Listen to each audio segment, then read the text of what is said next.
बिस्मिल्लाहिर्रहमानिर्रहीम। अस्सलाम वालेकुम। आप देख रहे हैं हालात। मैं हूं सईद चौधरी। अगर मामला तय पा चुके हैं तो फिर DGISI का तकर्रर क्यों नहीं हो रहा? क्या एक तरफ अगर बाबे बैठे हैं तो दूसरी तरफ भी आमल बाबे बैठ गए हैं? इस पर बात करेंगे।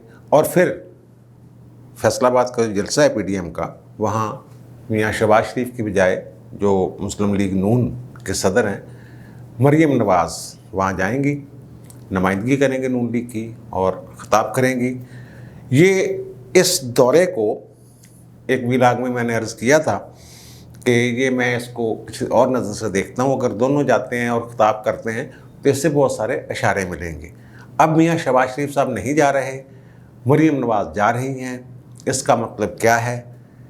इस पर भी बात होगी। लेकिन इससे पहले ये जो खान साहब है ना, जो मेरिट और पता नहीं क्या क्या इन्होंने शोर मचाया होता है हर वक्त, और जो भी रियासत में ख़राबियाँ हो रही होती हैं, महंगाई हो रही होती है या बद इंतज़ामी है, बदनज़मी है, करप्शन है, तो तमाम सबका ज़िम्मेदार ये कहते रहे हैं कि वज़ीर-ए-आज़म पाकिस्तान, बिजली महंगी, वज़ीर-ए-आज़म पाकिस्तान। अब बिजली महंगी हो रही है और लेकिन ख़ुद क्या कर रहे हैं? अपने करीबी लोगों को नवाज रहे हैं। पहले जहांगीर तरीन साहब इनके करीब थे, बाकी फिर वो लोग करीब आए, फिर वो सारे माफियाज हो गए। अब ये चुपके चुपके जो काम डाल रहे हैं, एक नौशेरवां बरकी साहब हैं, कोई इनके कज़न है, एक नोटिफिकेशन जारी किया हुआ है पंजाब हुकूमत ने, आज ही किया है, और उसमें वो जमात जितने भी हेड ऑफ डिपार्टमेंट्स हैं, मेडिकल हॉस्पिटल्स के MS हैं, मेडिकल यूनिवर्सिटीज़ के वाइस चांसलर हैं, मेडिकल कॉलेजेस के प्रिंसिपल्स हैं, सबको ये हुक्म हो गया है कि जनाब वो 2 दिन यहाँ हैं, वो डेट में देख के बता देता हूँ 18-19 को, तो जनाब उनके आपने जाके हाज़िरी देनी है, उनके साथ मीटिंग्स करनी है। ये नौशेरवां कौन है ये नहीं लिखा हुआ इसमें, नोटिफिकेशन में ये नहीं बताया गया कि ये नौशेरवां कौन है। ये नौशेरवां साहब जो हैं ये कज़न है इमरान खान साहब के, और जो हमारी डॉक्टरों की एसोसिएशन है वो निज़ामी साहब जो हैं वो कहते हैं जनाब ये खिलवाड़ कर रहा है सेहत के अदारों से और सेहत की तालीम देने वाले अदारों के साथ। ये जो साहब हैं, ये जो साहब है नौशेरवां साहब, इन्होंने KP में भी कोई हेल्थ एडवाइजरी टाइप थे वहाँ 2018 में, जब इनकी उधर उस वक्त भी तो इनकी हुकूमत थी ना KP में, खान साहब की, और बड़ी मिसालें देते थे, और सुप्रीम कोर्ट कहती है कि हार्ट का वहाँ शायद एक सर्जन है, इस तरह की बात हुई थी। तो नौशेरवां बरकी साहब के जो वालिद मोहतरम थे ना, वाजिद अली खान साहब, वो लेफ्टिनेंट जनरल थे, डॉक्टर नहीं होते, डॉक्टर भी तरक्की करके फिर उनको कहते हैं डॉक्टर जनरल, और फिर वो लेफ्टिनेंट जनरल के बराबर का। ये अयूब खां के दौर में जो हेल्थ मिनिस्ट्री थी उसके इंचार्ज थे, उन्होंने सुना कि 2-4 अच्छे काम किए थे, कोई इंस्टीट्यूट वगैरह बनाए थे। तो ये जब KP में थे, अब मैं नहीं कहता इनकी कारकर्दगी, मैं अपनी तरफ से नहीं कह रहा, जो खान साहब के चहेते चीफ जस्टिस पाकिस्तान थे साकिब निसार, और जो आइंदा जस्टिस गुलजार साहब के बाद चीफ जस्टिस बनने उमर बंदयाल साहब, वो नौशेरवां साहब के बारे में क्या कहते हैं? 2018 में वो वहाँ गए हैं, हॉस्पिटल्स के दौरे शुरू किए। पंजाब में पहले वो छापे छुपे मार रहे थे ना, वो PKLI का बेड़ा गर्क करके साकिब साहब, इतना बड़ा एक ज़बरदस्त किस्म का इंस्टीट्यूट था, लेकिन वो जनाब वो डॉक्टर के साथ नहीं बन रही थी। वो कहते हैं कि अपने भाई के कहने पे वो उस डॉक्टर के पीछे पड़ गए थे। बहरहाल जो भी है, ये भी कहते हैं कि ना बदलिया का बड़ा किरदार है एस्टेब्लिशमेंट मुख्तरा GHQ के अलावा, अदलिया का भी बड़ा किरदार है खान साहब को ऊपर लाने में। साकिब निसार साहब ने उनका बनी गाला को भी लीगलाइज करने के अहकाम जारी कर दिए थे, और अलीमा बाजी के जो थे फ्रंटमैन या जो भी, उनके बारे में इल्ज़ाम आते कि ये बेनामी अकाउंट है इनके और फलां है ये है, और वो कहती थी कि मैंने वो कपड़े शपड़े को सिलाई मशीन से, इस तरह की बातें हो रही थी ना, तो वो भी जुर्माना शायद कर दिया था सुप्रीम कोर्ट ने। उनको भी कहा कि छड़ दो यार, बच्ची है कि औरत है कि ख़त्म हो ना, इन्हों कुछ न करो। अब साकिब निसार साहब नौशेरवां साहब के बारे में क्या फरमा रहे हैं? वो मेरे सामने ये खबर पड़ी है, अगस्त 2018 की। ये जनाब इमरान खान के कज़न नौशेरवां बरकी पख्तूनख्वा में अस्पताल चलाते और गड़बड़ करते रहे, ये चीफ जस्टिस साहब कह रहे हैं, साकिब निसार साहब। और वो कहते हैं कि जनाब पख्तूनख्वा के अस्पतालों के दौरे शुरू किए ना उन्होंने कि इंतहाई नाकस इंतजाम थे। फुल बेंच ये समात कर रहे हैं, 3 रुकनी बेंच है, उसमें उमरता बंदयाल साहब भी हैं। और फिर उन्होंने कहा जनाब कि बुरा हाल है, CT स्कैन और MRT समेत कोई मशीन भी जो है काम नहीं कर रही KP के अस्पतालों में। नौशेरवां साहब उनको देख रहे थे। और उन्होंने कहा जनाब अयूब मेडिकल कम्प्लेक्स जो है उसके ऑपरेशन थिएटर में जब हम गए हैं, वो कहते हैं चाय बन रही थी। और लेडी रेडिंग अस्पताल जो है पेशावर का, वहाँ ट्रामा सेंटर भी जो है वो भी बंद पड़ा हुआ था, वो भी काम नहीं कर रहा था, फाल नहीं था। और उमरता बंदयाल साहब ने ये रमास दिए थे कि खैबर पख्तूनख्वा के अस्पतालों में सफाई तक नहीं करवा सके इमरान खान के कज़न नौशेरवां, यानी नौशेरवां साहब। उनका ये तालीम और सेहत का बजट भी पूरा नहीं दिया जाता। और फिर चीफ जस्टिस साहब ने रमास दिए वहाँ कि नौशेरवां बरकी अदालती अहकामात पर अमल दरामद रुकवाता रहा, हालांकि वो चंद दिन के लिए अमेरिका से पाकिस्तान आता है। ये वो साहब हैं जिन्हें अब शायद इन्होंने नेशनल टास्क फोर्स का कोई बना दिया हुआ है, national task force on health का कुछ सरबराह है या क्या है। बहरहाल ये इन्होंने KP में रगड़ा निकाला, मैं नहीं कह रहा। ये उस वक्त के चीफ जस्टिस पाकिस्तान मियां साकिब निसार और जो मुस्तकबिल में आने वाले चीफ जस्टिस पाकिस्तान हैं उमरता बंदयाल साहब, उनकी ऑब्जर्वेशंस हैं। वहाँ वो बेंच समात कर रहा था 3 रुकनी, उन्होंने ये हेल्थ का सू मोटो लिया हुआ था। ये अब इनके वज़ीरों की जो हालत है, वैसे तो उनका भी वो ऊपर बयान दे रहे हैं वहाँ बैठ के अमेरिका में। हमारे जो वज़ीर ख़जाना हैं, जो वज़ीर ख़जाना के तौर पे गए थे और मशीर ख़जाना के तौर पे वापस आएंगे, 6 माह पूरे हो गए उनको, तो वो कहते हैं बिजली की कीमत नहीं बढ़ेगी, लेकिन शायद 1-1.5 रुपये इन्होंने इजाफा कर दिया है, उसको यार मुख्तलिफ करते हैं। और वो आयल की कीमत में सुना है यूटिलिटी स्टोर पे 110 का। और इनका जो है ना कबीना और ये वो जिनके करीबी हैं, वो अमेरिका में जाके तनकीद करते रहे शहरयार अफरीदी साहब। आजकल वो फ्रांस में है। एक क्लिप किसी ने मुझे भेजा, वो व्हाट्सएप है किसी का, और सॉरी वो ट्वीट है उन किसी साहब को, जहाँ वो एक क्लिप लगाया हो कि मैंने ये सवाल पूछा। तो उनका जनाब आपकी यहाँ कोई मुलाकातें, आप फिर रहे हैं फ्रांस में, कोई मुलाकातें वगैरह हुई हैं इनकी आपकी यहाँ के कोई काबीना के अरकान से या पार्लियामेंटेरियन से? उनका जी मैं आया था अमेरिका से वापस, तो मेरे तो सर में आधे सर का दर्द रहता है, उसका इलाज करवा रहा हूँ। लेकिन ये है कि मैंने कोशिश की थी, उनसे मुलाकात की, लेकिन वो ये कहते हैं कि 1 माह पहले टाइम लेना पड़ता है। यानी फ्रांस गया तो उससे पहले टाइम ले लो। जब पाकिस्तान से चले हैं आप, तो उस वक्त आपको पता होना चाहिए था कि इधर मुँह चुक के नहीं चले जाइएगा। अगर कश्मीर का इशू उजागर करना है तो वहाँ पाकिस्तानी कम्युनिटी को आप ख़िताब करके, क्या आपको तो वहाँ आपकी तो सिंगल कॉलम खबर भी नहीं लग रही कि पाकिस्तानी कश्मीर कमेटी के जो चेयरमैन है वो आए हुए हैं फ्रांस में। वहाँ की तो मुलाकात होती, कोई लॉबिंग करते, कुछ होता, लेकिन ये वहाँ जनाब अपना इलाज करवा रहे हैं। TADA लेंगे, सरकारी खर्चा होगा, सैर सपाटे अमेरिका के भी हो गए हैं, वहाँ क्या है ये तीर मार के हैं ये भी किसी को नहीं पता। और फिर ये वहाँ फ्रांस में क्या तीर मार रहे हैं ये ऐसे हुकूमत चल रही है। वो जो कहते हैं ना बाबों शाबों वाली बात, वो उसमें भी कोई जिक्र करता हूँ आगे मैं।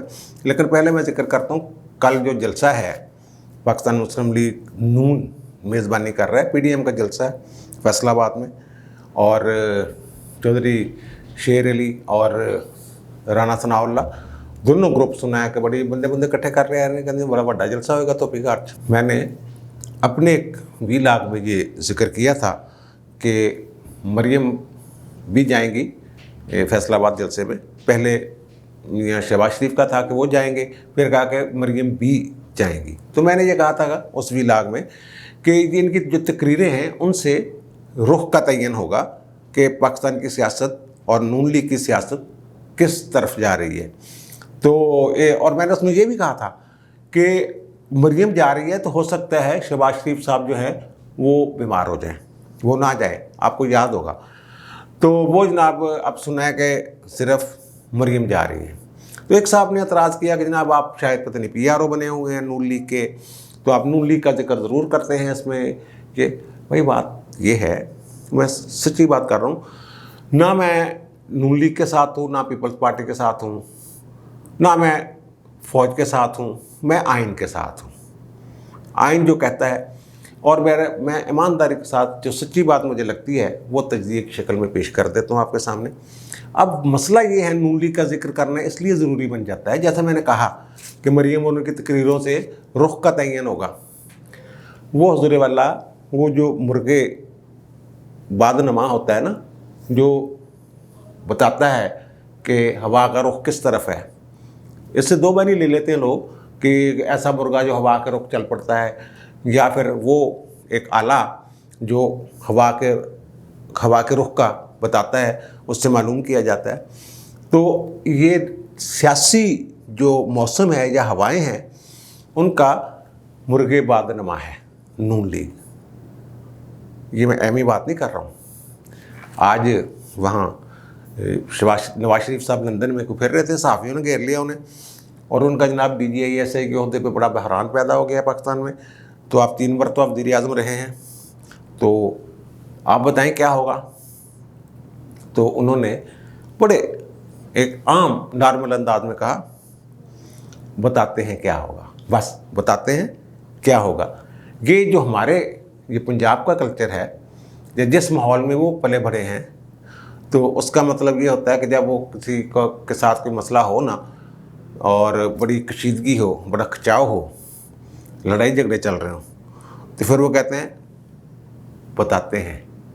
ये उस तरह की बात है कि बताते हैं क्या होगा, कि यानी कि वो इस इशू पे वो खिलेंगे। अब जो मरियम वाली बात मैं कर रहा हूँ, जलसे में शहबाज शरीफ नहीं जा रहे और मरियम जा रही हैं, इसका मतलब ये है कि वो जो बयानिया है वोट को इज़्ज़त दो, मज़ाहमत वाला, वो अभी चल रहा है और मज़ीद चलेगा। अगर शहबाज शरीफ साहब वहाँ जाते हैं तो जो मुफाहमत वाले हैं, जो ये कहते हैं मुफाहमत ठीक है जनाब, आपको हम बराबर ग्राउंड देंगे खेलने के लिए, शफाफ इलेक्शन वगैरह वगैरह, वो उनसे कहते हैं ज़रूर कि भाई जी अब जाएं, टैकल करें, मामले को संभालें। वो तो हमें हमारे एक जर्नैल का नाम ले लेके बाज ही नहीं आ रहे, और मौलाना साहब भी उधर ही चल पड़े हैं। तो आप सदर हैं नून लीग के, तो जाएं संभालें मामले को। ये हमारे ऊपर जो इतनी तनकीद हो रही है तो इसको रोकें। इसका मतलब ये है कि मियाँ शहबाज शरीफ को ऐसा कोई मशवरा नहीं दिया गया, या उनसे कोई ऐसी डिमांड नहीं की जा रही सरेदस्त कि आप संभालें, जाके मामले को रोकें। हो सकता है जो फैसला करने वाली कुव्वतें हैं वो ये चाहती हों, ये मैं चाहती हूँ का लफ्ज़ बोल रहा हूँ, चाहती हैं नहीं कह रहा मैं, चाहती हूँ कि जो मरियम बात कर रही हैं वो करती रहें, अभी मज़ीद करती रहें, शहबाज शरीफ साहब उनको ना रोकें।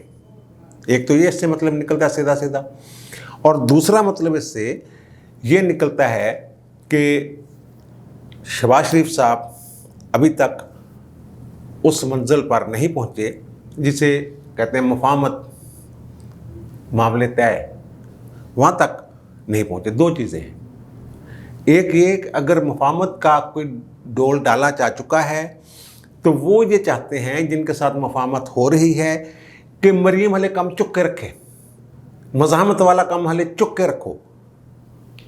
उन्होंने भी तो किसी को समझाना होता है ना यार कि भाई काम बड़ा ख़राब हो गया, बस ठीक है, बराबर से छुट जाइए, समझ आई। और दूसरी सूरत यह है कि वो कोई ऐसी बात ही ना हो, लेकिन वहाँ फिर बनी गाला में कोई शोर मचा हुआ, वो क्यों परेशान है खान साहब कि जनाब ये तो उनके साथ अट्टी सट्टी ले आकर फिर रहे ने नून लीग वाले नाल, शहबाज शरीफ ने वादे कर रहे ने, मार्च के विच इकतदार की तब्दीली ने गल्लां हो रही हैं, इस तरह की बातें।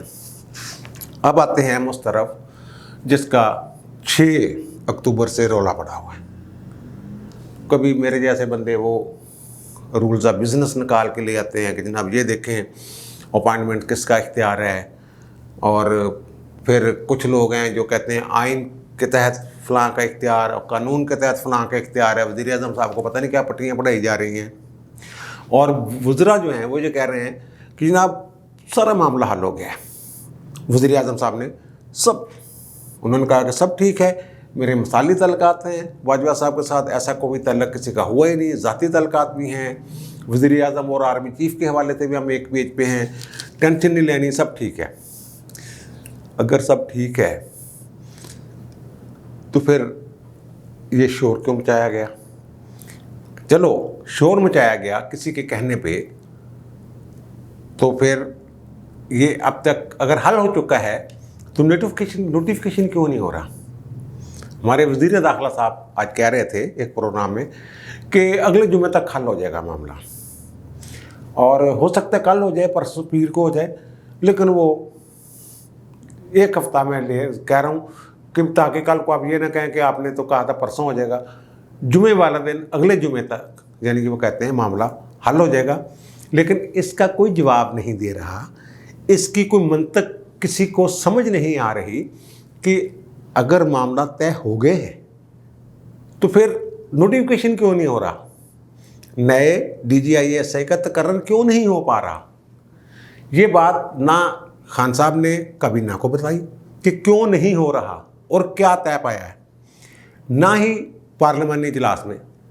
वो लोग ये कहते हैं, खान साहब ने अपने कुछ करीबी दोस्तों से कहा है कि इस तरह का, उनको किसी ने मशवरा दिया है कि इस तरह का जो तनाव पैदा हो गया है और बाहर निकल गई है बात, तो इससे ये ना हो, आपकी तो मांगे तांगे की पार्टी है, सारे बंदे जो हैं, ये ना हो कि बंदे टूटना शुरू हो जाएं।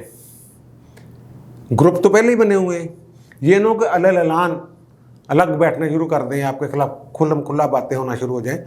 तो इसलिए इनको बताएं कि नहीं, हम एक ही हैं, एक ही पेज पर हैं।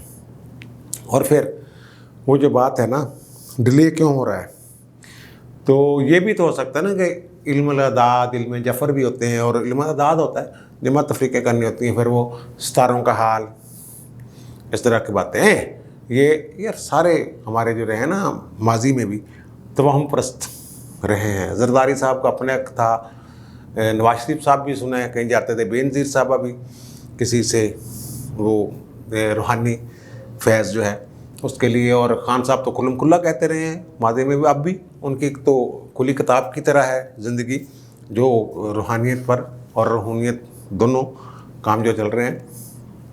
हो सकता है कोई तारीख़ निकाली गई हो ऐसी कि जनाब अगर फ़लाँ तारीख़ को ये नोटिफिकेशन होता है DGISI का, तो इसके बद असरात नहीं होंगे, बुरे असरात नहीं होंगे, ये एक बात की जाती है।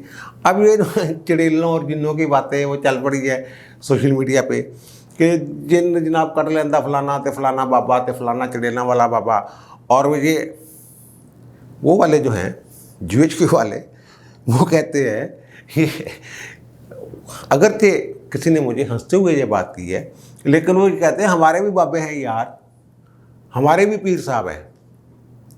सुना है कि उनके 2 पीर हैं क्लीन शेप। वो कहते हैं हमारे भी पीर हैं, हम भी पीरों से मोहब्बत रखते हैं और पीर भी हमसे मोहब्बत रखते हैं।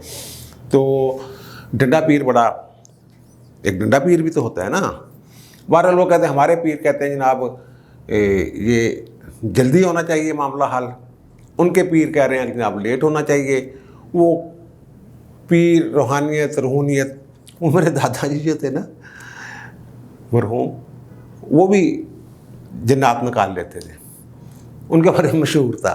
लेकिन वो बताया उन्होंने मुझे कि हमारी ने हमसाई थी, अब मैं नाम नहीं लूँगा उनका, तो वो उनको दौरा शौरा पड़ जाता था अचानक, वो जनाब हाथ पैर टेढ़े हो जाते थे, आंखें उल्टी हो जाती थी।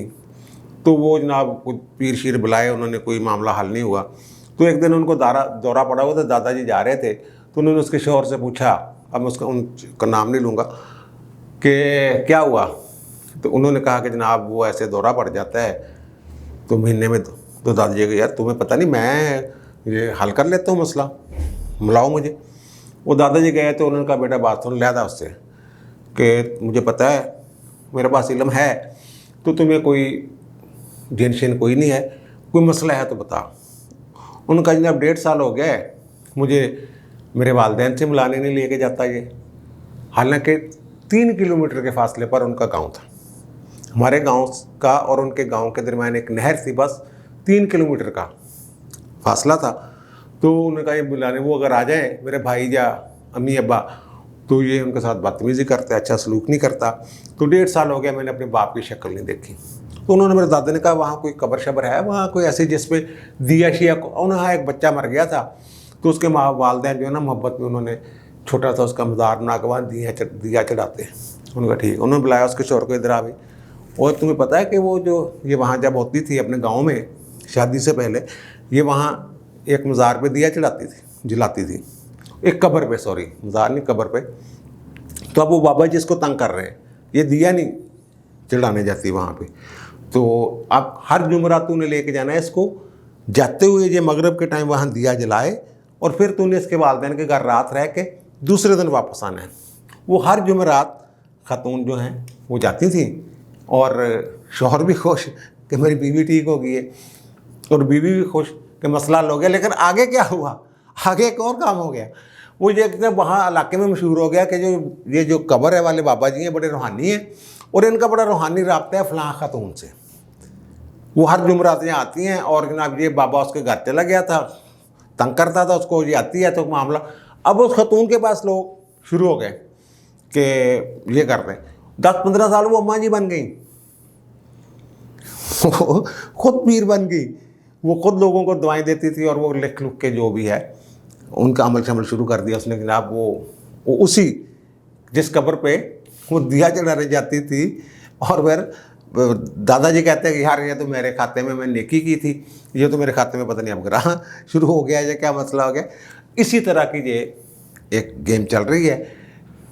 वो कह रहे हैं कि जनाब वो अमल शमल से पता चलेगा कि जनाब फ़लाँ तरीक फिट है, उस वक्त ये तब्दीली हो तो फिर खैर है, टेंशन वाली कोई गल नहीं। तो दूसरी तरफ वो कह रहे हैं कि जनाब हमारे बाबे कुछ और कह रहे हैं। आप कह रहे हैं असम्बली तोड़ने की बात है, असम्बली तोड़ने से इन्होंने शहीद नहीं बनना। शहीद बनने का एक ही तरीका है, या तो सीधा कहें कि नहीं भाई जो आपके बंदे हैं वो नहीं लगेंगे, एक बात मेरा इख्तियार है, करें जो करना है। और दूसरा तरीका ये है जो नवाज शरीफ वाला है, शहीद बनना है तो ये करके आए, ये करें। कुछ लोग कह रहे हैं कि इस तरह की बात खान साहब शायद कर दें, लेकिन क्या कर सकते हैं कि जनाब वो जैसे जहांगीर करामत वाला सलूक जनरल बाजवा के साथ नहीं कर सकते। जनरल जहांगीर करामत ने जो बात की थी वो कोर कमांडर्स के साथ शायद उनकी मुशावरत नहीं थी, उन्होंने अपने तौर पे यूनिवर्सिटी में कर दी थी वो कौमी सलामती कमेटी वाली बात। लेकिन इन्होंने तो जो नाम दिया है वो कोर कमांडर्स की मीटिंग के बाद दिया है। तो अब देखें बाबे किसके तकड़े हैं, तो फिर पता चल जाएगा। अगर जुमे तक इंतज़ार कर लेते हैं, लेकिन वो मामला बड़ा हुआ है और काफ़ी बड़ा हुआ है। ये जो सिर्फ तिफल तसलियाँ हैं कि हम एक पेज में हैं, हम ठीक हैं, सब ठीक है, ओके है, टेंशन वाली बात नहीं है, वो सिर्फ अपने बच्चों को, अपने साथियों को समझा रहे हैं कि टेंशन नहीं लेनी। और दूसरी तरफ वो कह रहे हैं एतवार कोई नहीं, पता नहीं की कर दे वे, वो वाली कोशिश भी ये कर सकता है जो मैंने जिक्र किया इसकी, इस पर एतवार कोई नहीं किया जा रहा। हो सकता है अचानक वो एक तारीख ख़ास हो जिसको इस तारीख को अगर आप ये काम करेंगे तो ठीक हो जाएगा। अब तरीक़ों शरीकों का चक्कर है, ये हिसाब किताब का चक्कर है, यही है। वरना अब तक हो ना जाता नोटिफिकेशन, वो कोई मखसूस डेट है जो उससे वो इल्म दास से पता चला हो कि 7 तारीख 8, 9, 10, 21, 20 2 अदद बनता है, 6 का जो मजमू है वो भारी है आपके, 21 1 जमा 2 3 3 ओके, इस तरह की बातें। बाकी अब इंशाल्लाह दोबारा मुलाकात होगी नए वीलॉग के साथ। इजाज़त दीजिए, अल्लाह हाफ़िज़।